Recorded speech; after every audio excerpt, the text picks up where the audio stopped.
where is ya no down Ujiro Kokaba Nigeria, where you are where is ya no down Ujiro Kokaba. You don't you always go Urhobo, where you are where is ya no down Ujiro Kokaba. A Nigerian Rasa go Nigeria.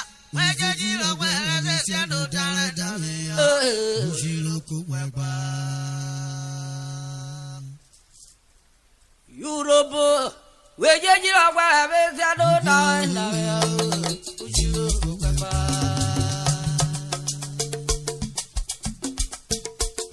Nigeria, where you are, where is your no down? A Nigerian Rasa go Urhobo, where you are, where is your no down?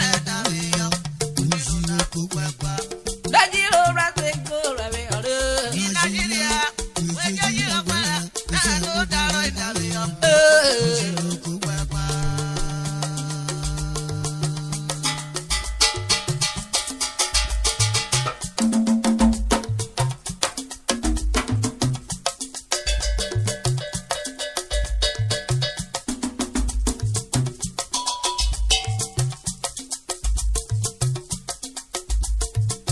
Anune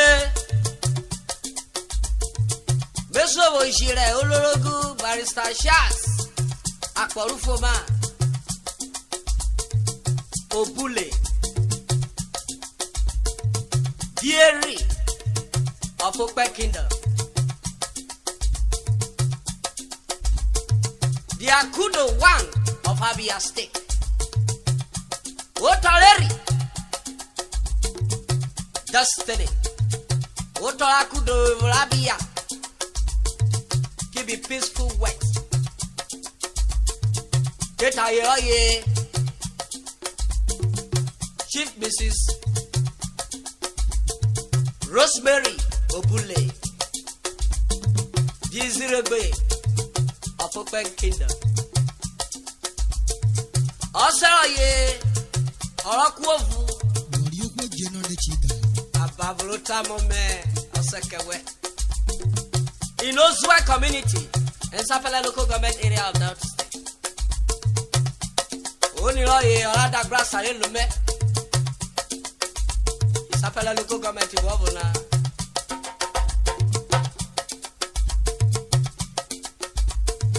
As a review Yovite, Olorogu Barrister Shas Akporufoma Obule Ojoko no Castle on the Besule na Ojiro.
Olorogu Barrister Oruma, Obule, Meto Taiko, Adra, Mesule now, Shirena. Urumasiloya, Urumasi, well, they know it. Urumasilu, to where we told it. You're a big club.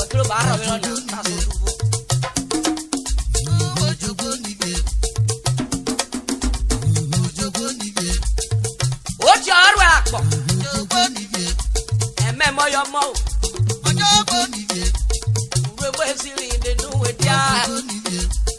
We're silly.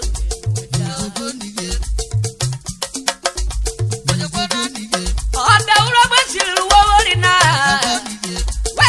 Obule, what's your bundle? Obule, camera. Hey, Obule one. No, wala, but wala, they for your new. Betty Carico.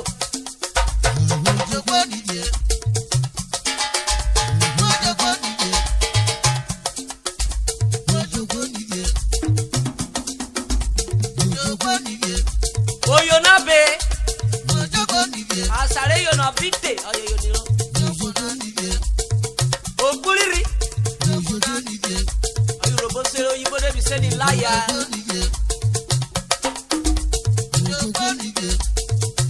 Oh yo nori Every Nigeria de bi pin loko Bu yo lo sasa Obule you be international figure I beg you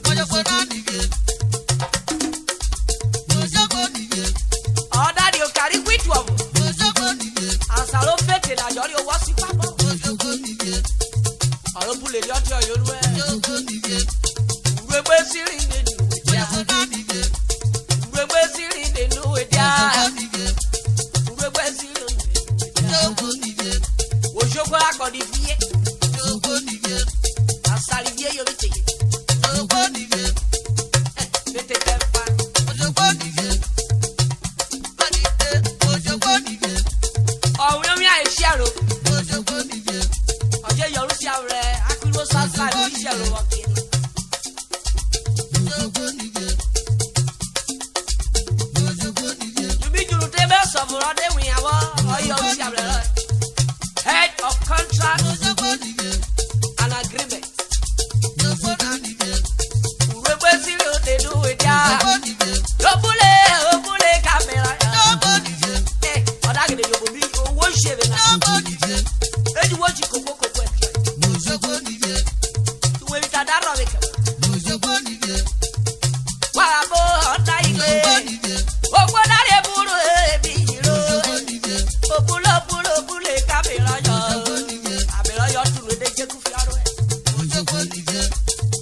Commercial advisor, share Nigeria. Obule, they did the play. All 7 over here, where you worry about the jury.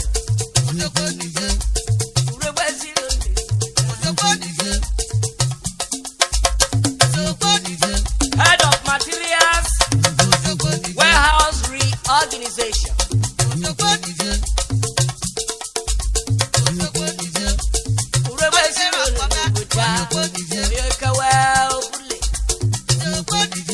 Director of corporate law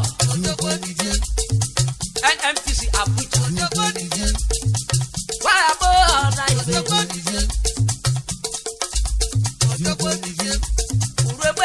they do it, yeah. What will catch about Urhobo? Because they're well.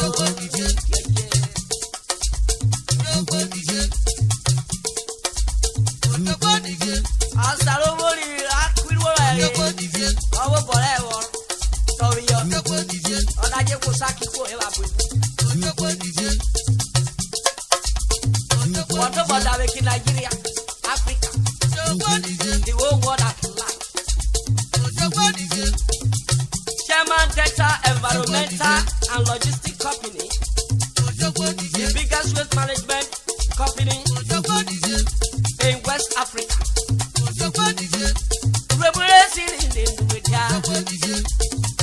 Chairman Secretary,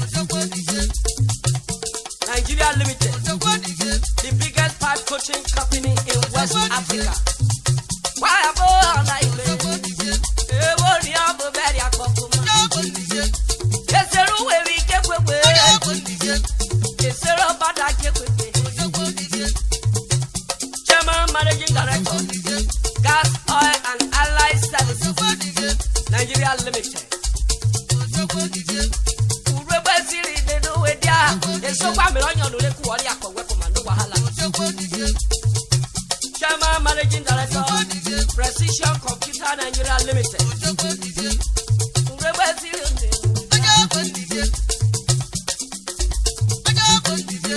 The Aquawe.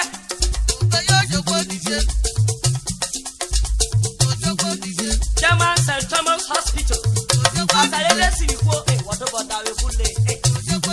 It's a silent for Kilakio. Chairman Obule Integrated School.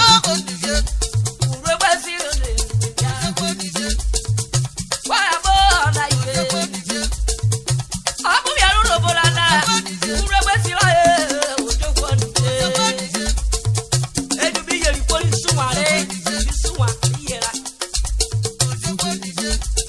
Chief Janet former governor Midwest State from Urhobo.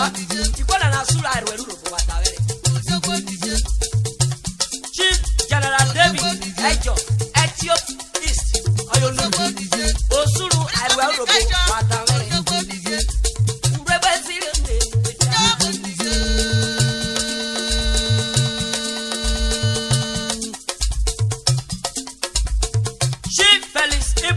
The first executive governor of Delta State.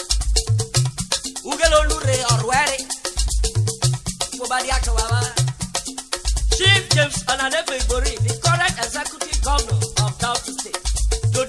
One of the universe from Etiop West. Nigere, what Tawele or Tony Delta State, Rebinoko.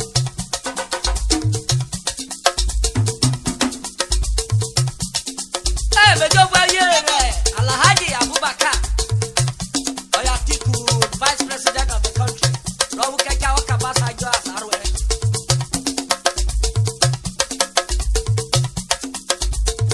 Chief Benjamin Okumaga, JP, the President General of Urhobo Progressive Union, and all data.